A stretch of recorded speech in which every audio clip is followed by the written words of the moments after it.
mwabonye Rusesa agenda arubwo yavuye i Kigali samugayo kanyagwa yari yemye ahubwo mu mihanda i Kigali se ubu Kigali se gukora iki oya ari se ubona asa n'uwahaza Washington ntawe nabonye kuri televiziyo imwe y'abantu bavuga urufaransa yakamejeje ashaka kwamamaza nawe ukuntu bamukubise ngo bamwishe bamugize bate ko yagiye mu kintu cyamboshye urumva yasanze mu cyumba bamuhaye harimo aho ashyira ibitabo aho amanika inkweto imiti ya diyabete cyangwa kanseri niba uko bwoko bavugaga indwara bavugaga abakobwa barwaye ngira ngo abantu banyihangane se ujye uzivuze zavugwaga n'umuryango we Faisal abadogiteri basimburana kumenya imiti babaza uwayifataga turayimuha gute ibintu nk'ibyo ariko ati bankore yicarubozo nk'uriya musaza rukukuri umukorera yicarubozo icyambere ubwonko bwe buba butakihuta bwabanza bukiparika akaba atakibuka ko yaje i Kigali akajya abwira abana ati mvuye Dallas ndi mu giterane na pasiteri icya gatatu ku ndwara zikomeye umuryango we wavugaga wa mukobwa abaye azirwaye bakamukorera iyicarubozo ubu ngubu tuba tuvuga ngo hashize imyaka 2 abo baganira na mushuti we twagira mu ngo epfiriye amubwira ati sinkubeshye dusize hashya twarahatwitse harapfuye ati nyamoto ziri hariya upfa gushyiraho kabiri ati bazimya bataramenya umwambi ucanye ugiye gutwika iki ziriya nima bakicara baganira izo nkuru ariko yewe reka tuze gushaka gusa abantu hari igihe umuntu rero ukavuga uti ngewe ndamwumva uruhande rumwe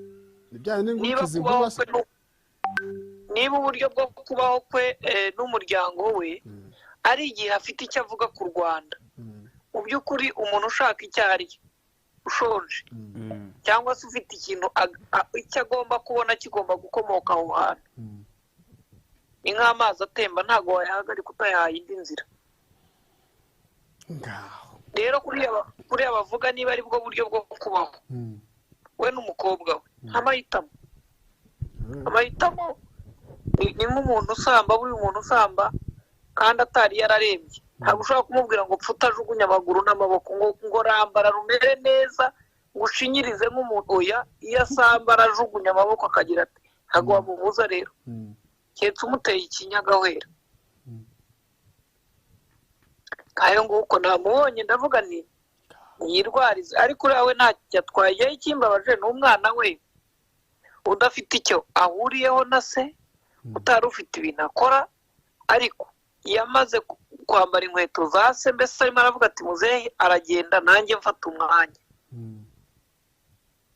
icyo kibazo gusa aho nimumbwira inkuru z'i Kigali ngo nyamukuru niyo mwarimu uri cyangwa mwarimu ukomeje hirya duhere ku mukandida duhere ku mukandida ngo hari umuntu ngo wongeye kugira akayihayo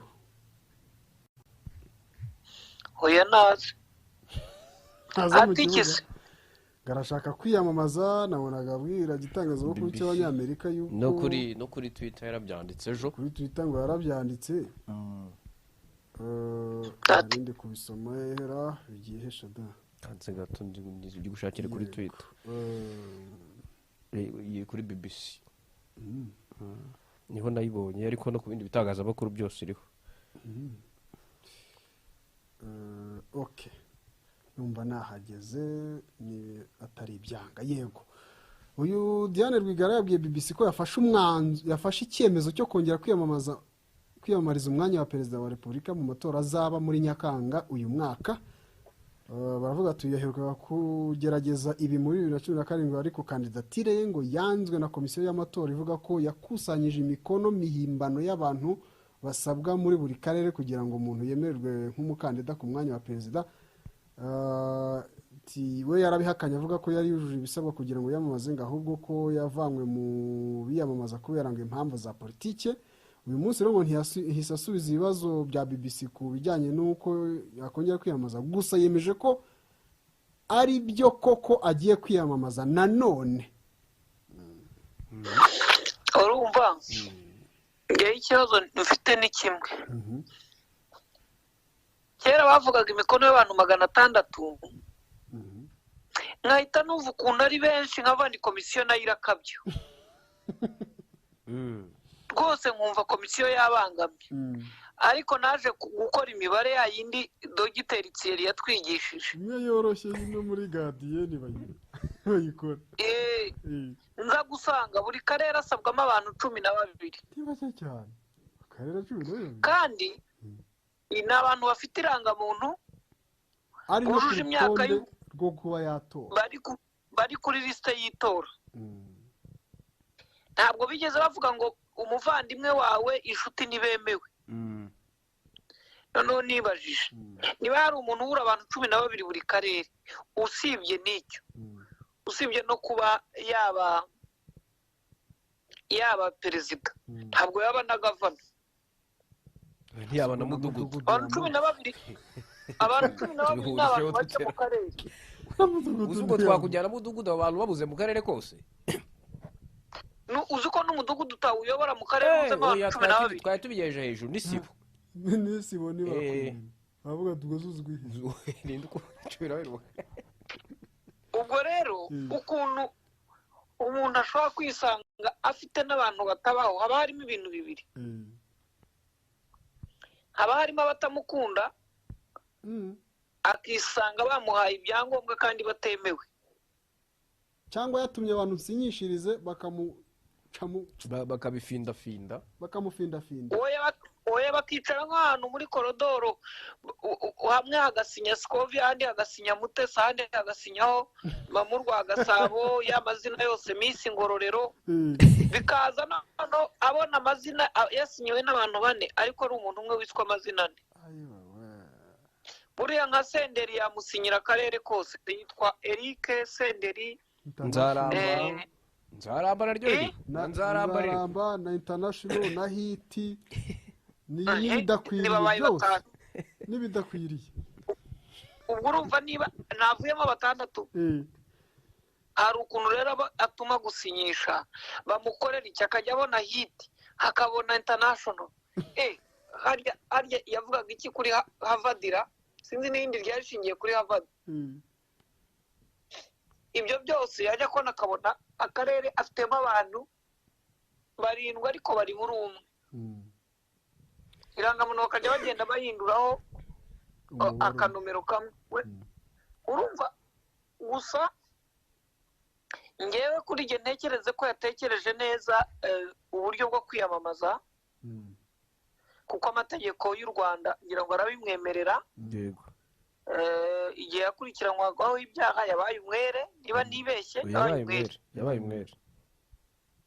rero ngira ngo kugeza ubu ashobora kuba nta mizira afite, yabaye umwere, afite imyaka y'ubukure. icyo asabwa rero ni ukuzuza iyo mikono. bibaye byiza yareka kuba kandida perezida ataramuba, ahubwo akaba umuntu urimo gushaka ibyangombwa byo kuzaba kandida, agahirimbana byo kwishakira ibyangombwa, akaba ari uhaguruka agafata liste yawe na komisiyo akikoza mu karere ka Gasabo, akaba ati 12 mwikoze hano, agakomeza akamana ubwe mu minsi 30 yaba babonye, yaba arangije. turere icyo nibaza, ntiyaba yarengeje iminsi. ese ubundi bagusinyiye bakarenga mikono 600 hari ikibazo? oya baguha fomu isabwa ngo nibura 600, barenze abo bazagaragarire mu matora. baguha fomu y'abantu 600 gusa, ntabwo ari wowe uyijyanira. hari impapuro ngira ngo kuri komisiyo batanga ibyangombwa, nabanza ashaka ibyangombwa noneho hazaba umukandida. ibyangombwa rero natabyishakira bazamuzanira na lisiti iriho n'abafunze.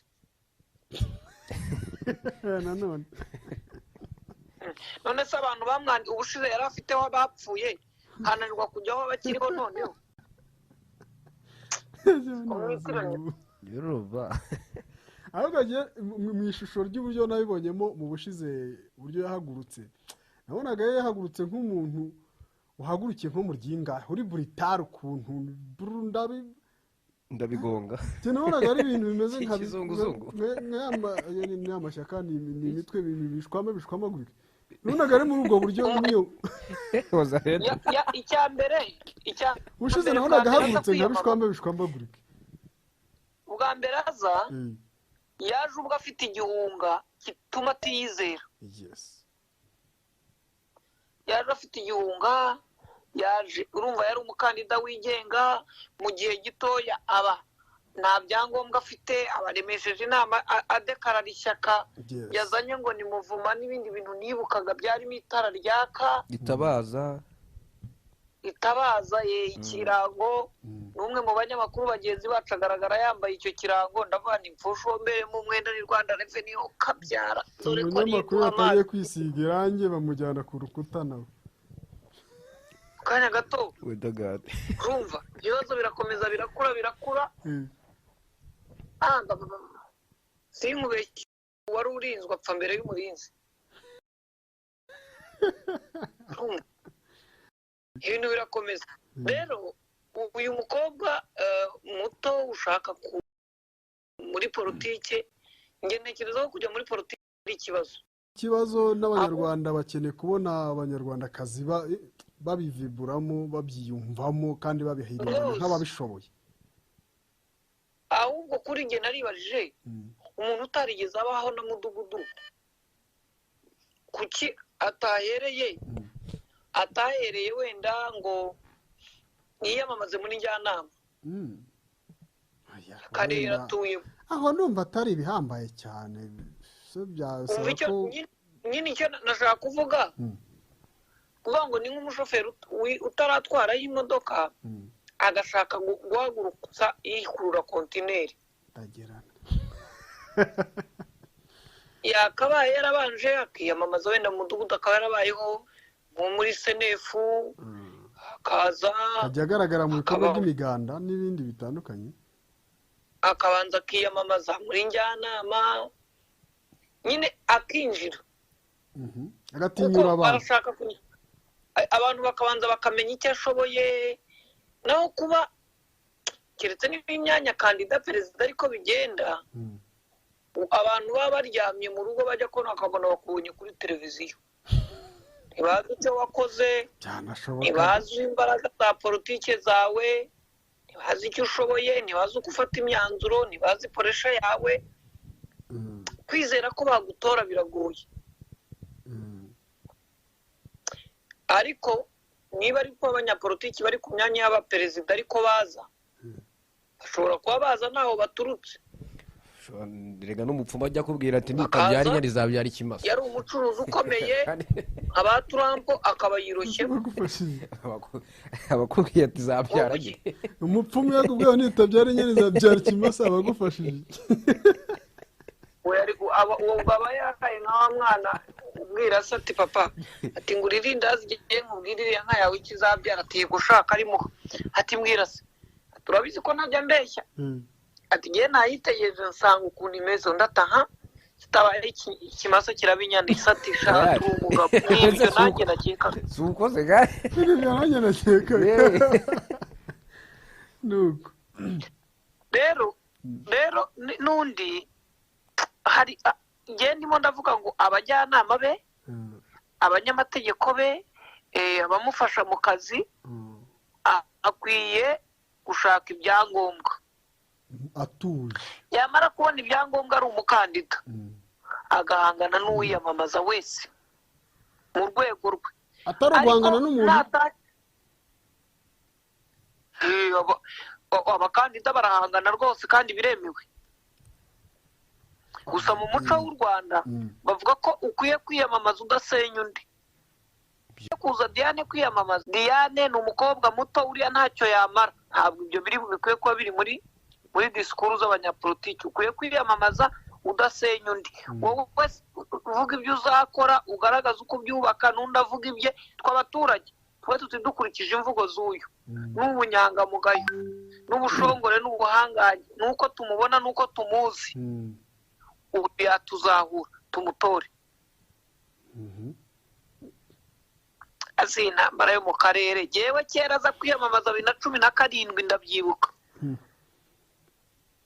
namubajije ukuntu ari umukobwa muto utaragaragaye mu yindi politiki yariyo yari amaze kuvuga ko aka karere kayobowe n'abasirikare kandi banyagitugu ndamubaza ntise madamu wowe utari umunyagitugu wemera ko akarere muri Afurika muri rusange ibi bice byacu turimo bya East Africa ari abasirikare kandi b'abanyagitugu ugashyiramo na nyakubahwa perezida wa Repubulika Kagame icyo gihe ari umukandida wa RPF ufite iki gituma abanyagitugu bari bukureba bakakuberera ikira ko wamaze kubona ko ari abanyagitugu uravuga ngo aka karere gafite ibibazo harimo intambara za hato na hato ngo ushaka gukemura intambara zananiwe n'abajenerali wowe utarigeze ubona roko defense urazishoboza iki aramwamwanya ndataha icyo gihe nagifite n'imbaraga nyinshi agira ngo ni wowe wamwamwanyije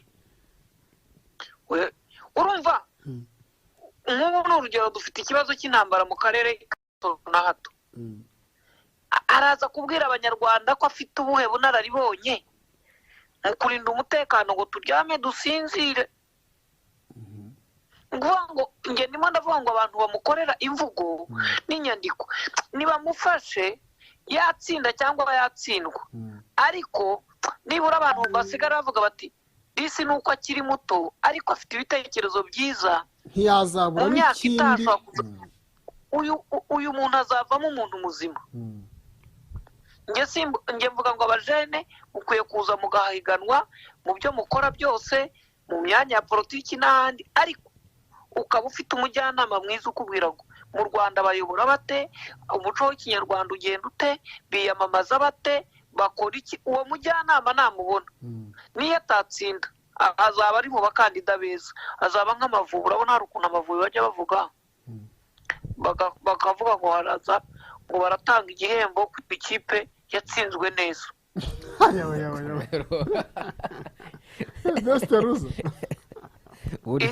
uri kirabaye bazagikura gutsindwa neza cyangwa wagerageje gutsindwa biki uri best ruza n'ubundi n'uwatsinzwe neza gutsindwa neza atandagaje cyane atandagajwe nibyo navugaga rero n'undi akwiye kubaka politike yaracyari muto akayidanangira akubaka amahame akaba afite abajyanama beza bazi politiki mpuzamahanga n'iyacu akaba umukandida mwiza ku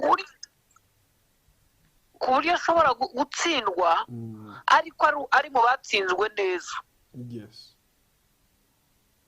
njye niko mbitekereza urabona nk'ubushize uburyo Mpayimana yatsinzwemo wese bavuga ati ntako atagize tumubonye bwa mbere yarushije n'ishaka Mpayimana twabonye bwa mbere akabona ariya manota agatsinda ishyaka Green Party n'abakandida bayo nako n'abarwandashyaka urabona ataza muri ya makipe Amavubi yisangamo cyane